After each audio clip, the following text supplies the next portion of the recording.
Our second reading is from Luke chapter 15, verses 11 to 30.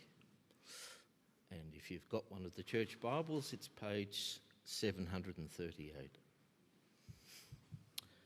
Jesus continued, "There was a man who had 2 sons. The younger one said to his father, 'Father, give me my share of the estate.' So he divided his property between them. Not long after that, the younger son got together all he had, set off for a distant country, and there he squandered his wealth in wild living. After he had spent everything, there was a severe famine in that whole country, and he began to be in need. So he went and hired himself out to a citizen of that country, who sent him to his fields to feed pigs. He longed to fill his stomach with the pods that the pigs were eating, but no one gave him anything. When he came to his senses, he said, How many of my father's hired men have food to spare, and here am I starving to death? I will set out and go back to my father and say to him, Father, I have sinned against heaven and against you. I am no longer worthy to be called your son. Make me like one of your hired men." So he got up and went to his father. But while he was still a long way off, his father saw him and was filled with compassion for him. He ran to his son, threw his arms around him and kissed him. The son said to him, "Father, I have sinned against heaven and against you. I am no longer worthy to be called your son." But the father said to his servants, "Quick, bring the best robe and put it on him. Put a ring on his finger and sandals on his feet. Bring the fattened calf and kill it. Let's have a feast and celebrate.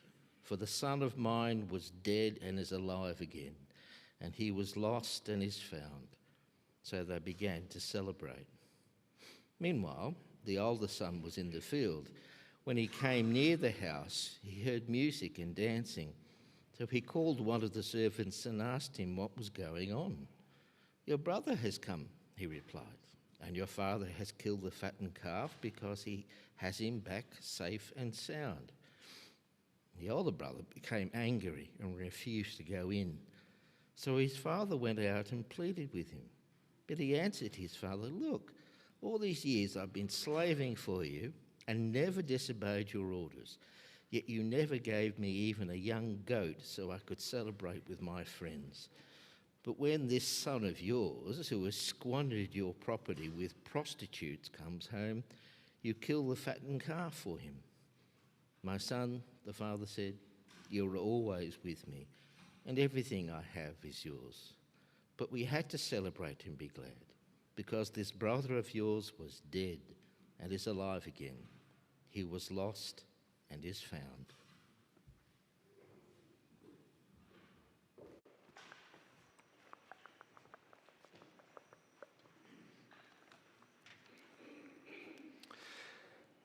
Thanks so much, David. It's been a whole year. I don't know if it feels like it or not. Sometimes it does, sometimes it doesn't. But when we arrived a year ago, we felt just really welcomed into this community. Thank you for that. It's nice to arrive somewhere and have people invite you into their homes and into their lives to feel valued like that. And as even Finn was saying, for us it was pretty quick, which is really nice. Now, the way that I join this community, my family joins this community, is not the way most people join this kind of community. I mean, most people don't turn up and have their name painted on a sign, a car parking spot, and a freshly painted office. If that was the case, we'd run out of sign space, parking space, and office space pretty quickly. The other day, Ellie and the family kind of joined a homeschool network group, and I said, "Oh, how did it go?" And they're like, "Oh, it's good. It'll just take a while. Take a while to make friends," and that's pretty normal. They don't turn up to that group, as the pastor's family. It's just a regular family, which is really good. It's helpful for us to think about the different experiences we have of being welcomed, of welcoming, what it's like for us who've been here for a long time, or those who just walk through our doors. Now, as a church, overall, we're a pretty welcoming group, I think, I hope. But I wonder for you, I wonder if you feel that you've been welcomed in. I wonder if you think that you're someone who's good at welcoming others in as well. I think we really want to be that kind of church, don't we?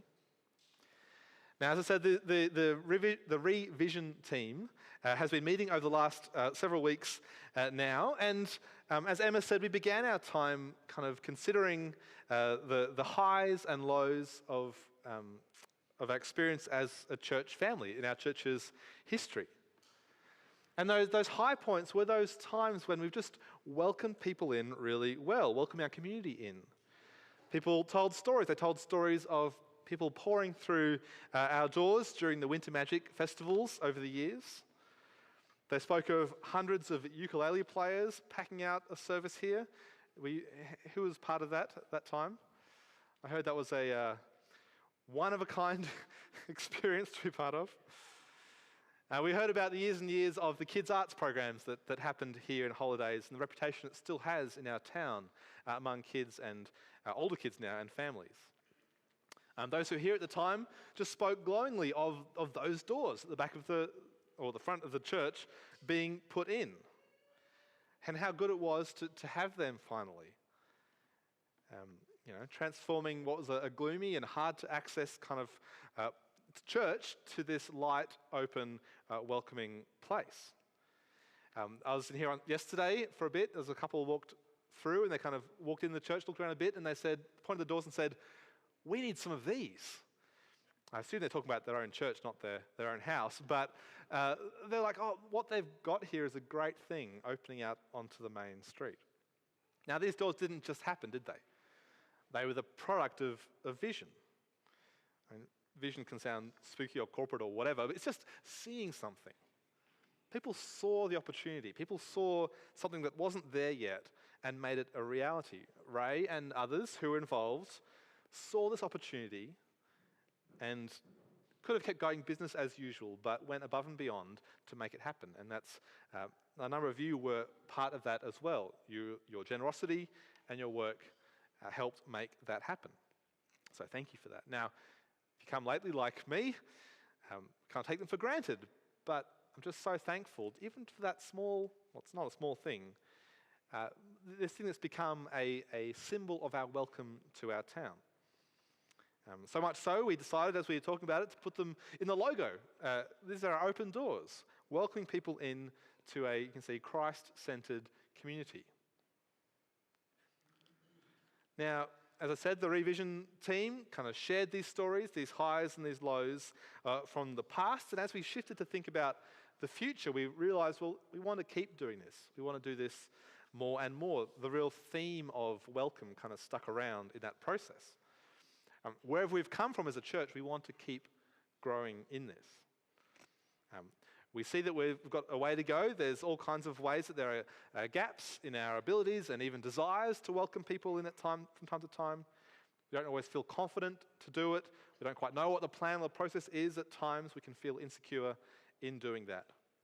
And we've made lots of connections over the years, but sometimes have struggled to kind of make that next step to help someone take part, be part of our church family. We know we want to be welcoming. We know we don't always do it as well as we should. We know we don't always feel it the way we want to feel it ourselves. We don't always feel the welcome from each other. We want to care for our town and we want to be cared for ourselves. We've got responsibility to them and responsibility to each other. All these things we want to kind of keep growing in and balancing out well. So these kind of thoughts fed into our process as we discussed and brainstormed and talked. And thought about, well, who do we want to be in 10 years' time? What do we want to look at our community and see? What difference does that make that we're here in Katoomba, not somewhere else? How does it work for us here and now and for the next 10 and more years? And so we knew in that process that welcome was part of it. There was something to do with that, but we also figured that couldn't be the place that we started. We can't just say, all right, our main thing is we're a welcoming church. We can't start with mission. We can't start with reaching out. We need to start somewhere else, we realized. Where we need to start is what God's doing in us and through us. You've got to start with how God is transforming you and transforming me.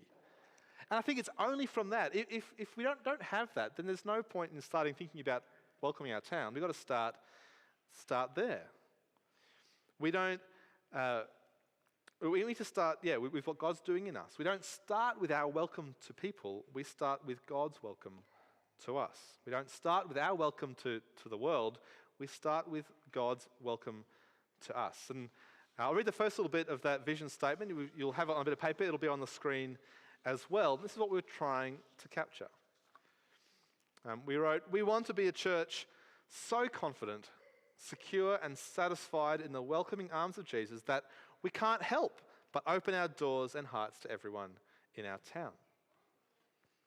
We need to start with the welcome that we've received, Jesus' graciousness to us. And so in this kind of little 3-week mini-series, if you like, thinking about vision, our focus on the future, that's where we're starting as well.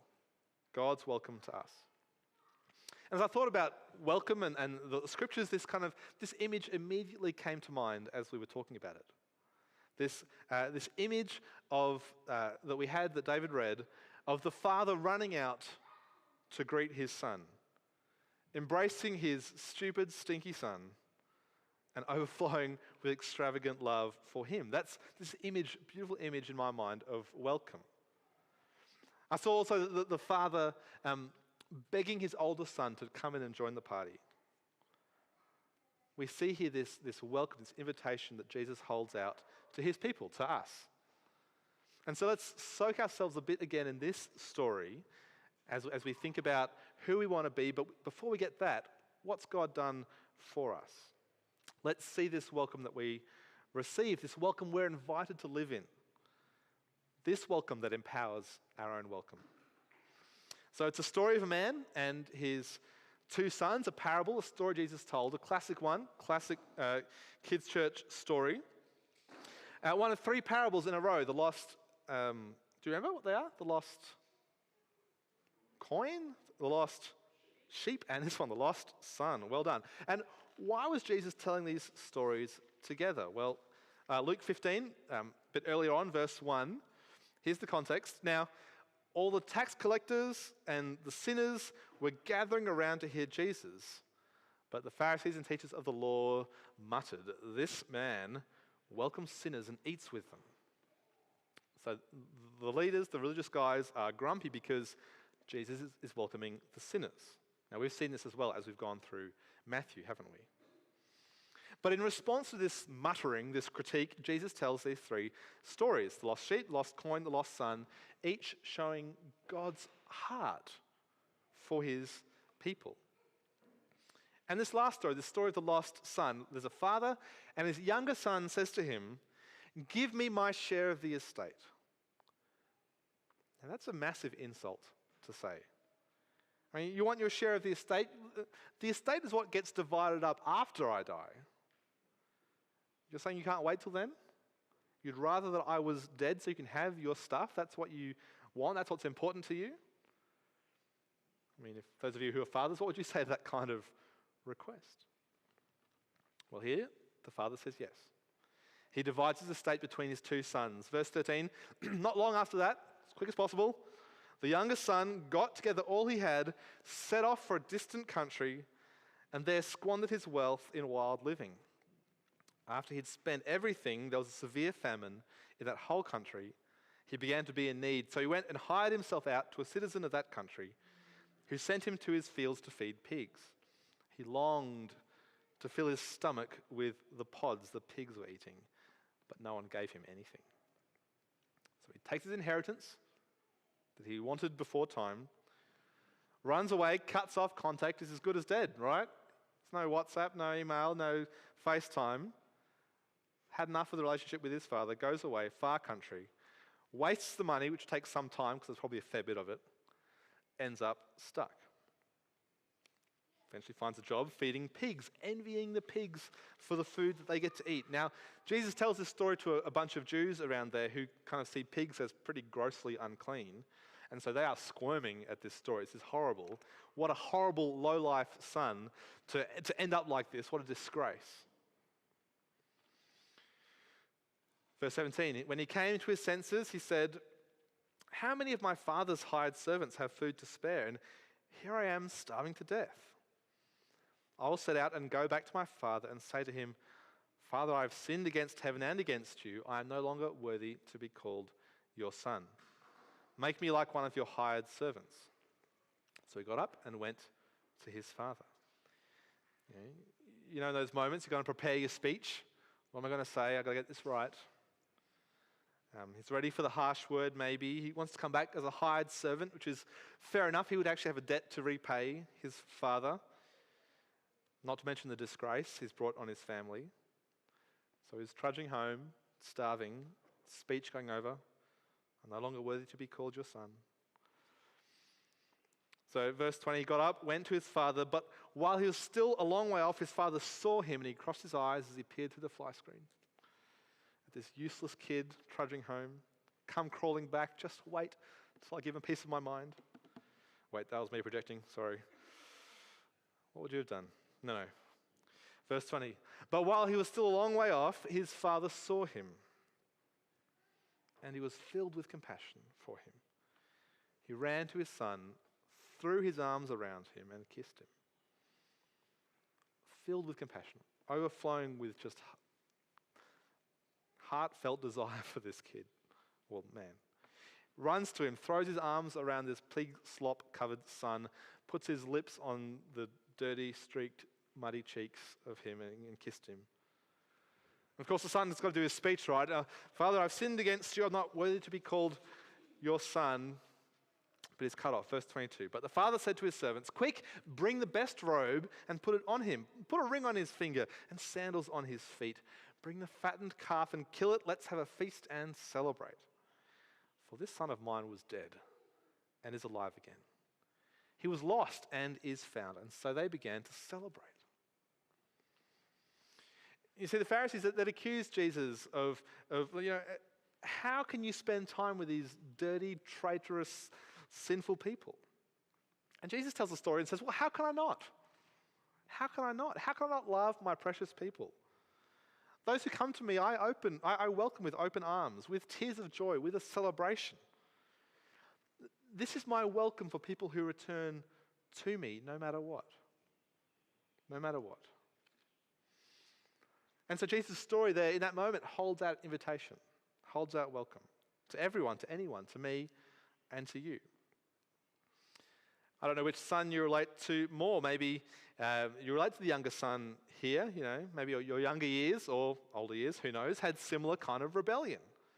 Perhaps you know the feeling of walking away from Jesus, walking away from God before maybe returning years later. Maybe you know that feeling of what it's like to be welcomed back, to be rejoiced over, not reprimanded, loved rather than judged, welcomed. Perhaps you know that deeply, you know that personally. But here we have this invitation to come to Jesus, no matter what, to anyone, to everyone. And the warning there of the danger of staying away and going it alone. I mean, perhaps you know even now how far you have wandered from the God who made you and loved you. The God who knows every little dirty secret from all of us and yet still has so much compassion, overwhelming love for us, who opens his arms even to me, even to you. Many of us don't relate quite so clearly to this younger son. Maybe our rebellion was never quite so extreme, been more straight down the line perhaps.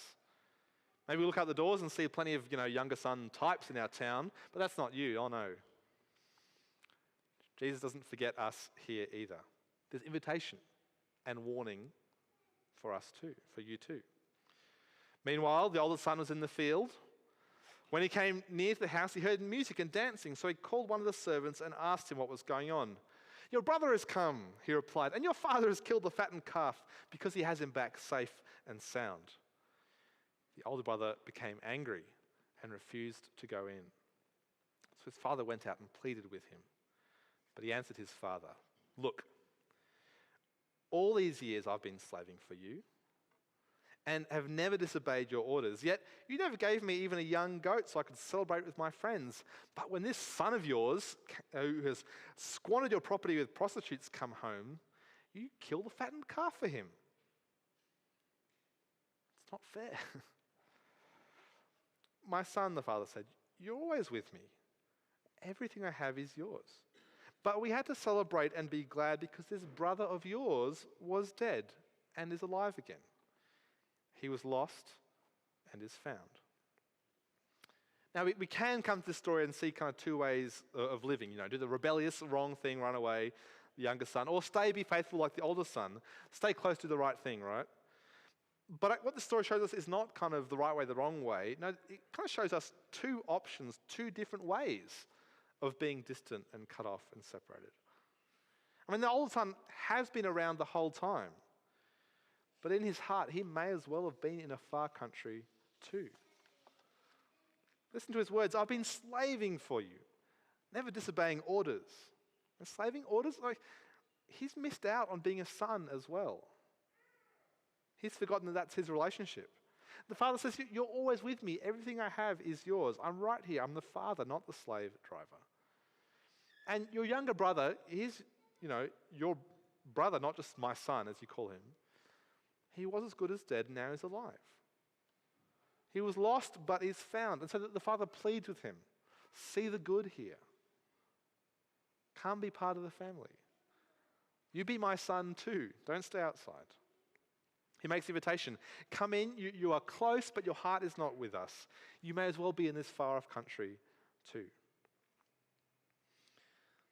Now, of course, Jesus is speaking to the Pharisees as he tells these stories. I mean, they are the older brother, aren't they? They've had God's words. They were close, but their hearts were far. It had become slavery. It had become duty, orders to follow. And so when their scandalous brothers and sisters come to Jesus, these tax collectors and sinners, their own country people, their own brothers and sisters, but when they come and they're welcomed, they fume with anger. But Jesus still makes the invitation to them, to the Pharisees, to the others. Come and celebrate. These guys were dead and are now alive. Isn't this a good thing? They were lost and found. Will you stay out? Or will you come in? He speaks it to them, he speaks it to me, he speaks this to you. Us who can be so close yet so far. The perfect church types, but hearts that are far from our Father. To us, just as much as to the younger brothers, the Father holds out the invitation.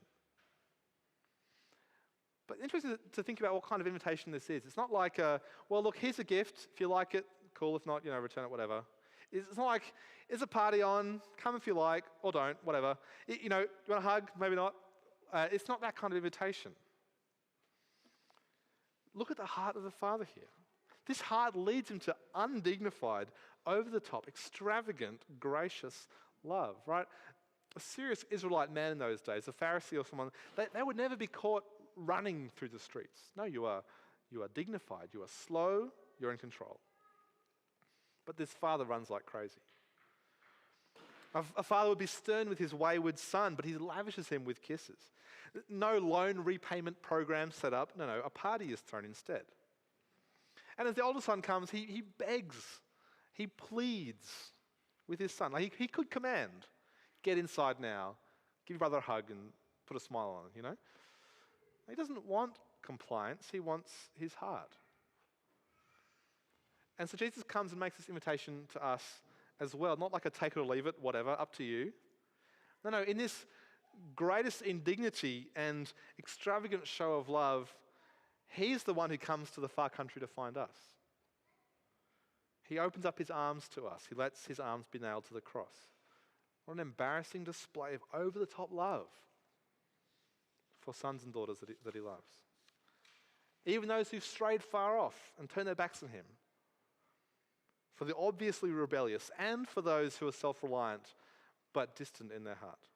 For me, for you, for each person in our town. Jesus holds out his arms in welcome to each of us, to our people in our town. This is the welcome you've been shown. This is the welcome that you know. This is the welcome that's an offer for you if you haven't yet taken it.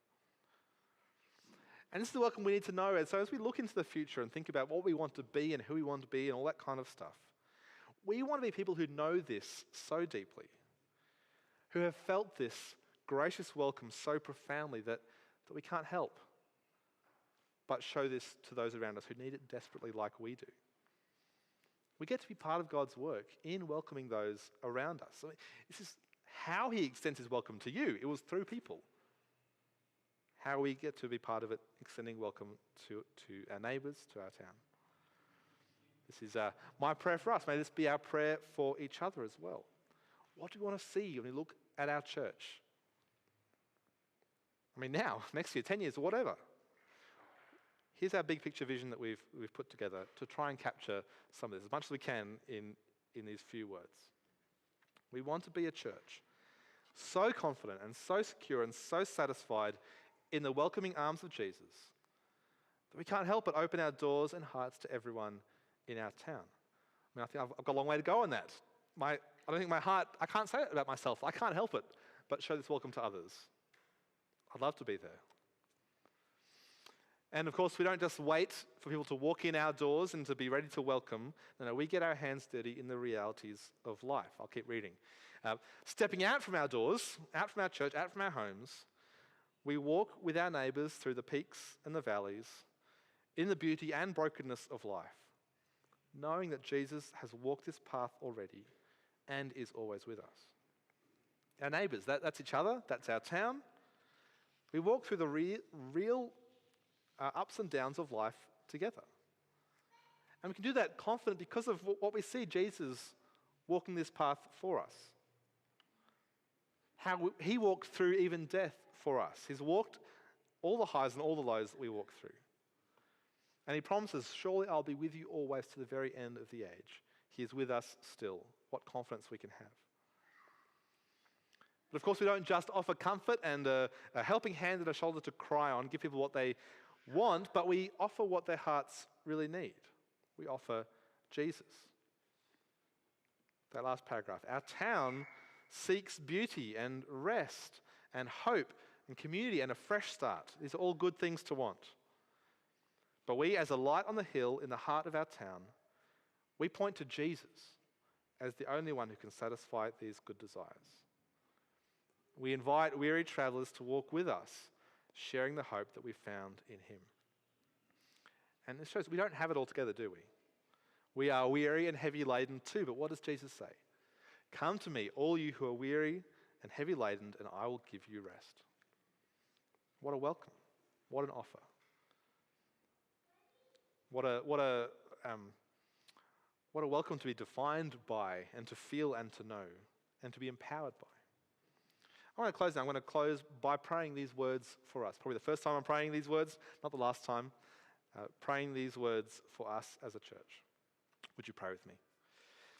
Father, please make us a church so confident and so secure and satisfied in the welcoming arms of Jesus that you transform us so we can't help it but open our doors and hearts to everyone in our town. Father, may we step out from our doors and walk with our neighbours through the peaks and the valleys in the beauty and brokenness of life, knowing that Jesus has walked this path already and is always with us. Father, in our town that seeks beauty and rest and hope and community and a fresh start, may we as a light on the hill in the heart of our town point to Jesus as the only one who can satisfy these good desires. May we invite and welcome weary travellers to walk with us.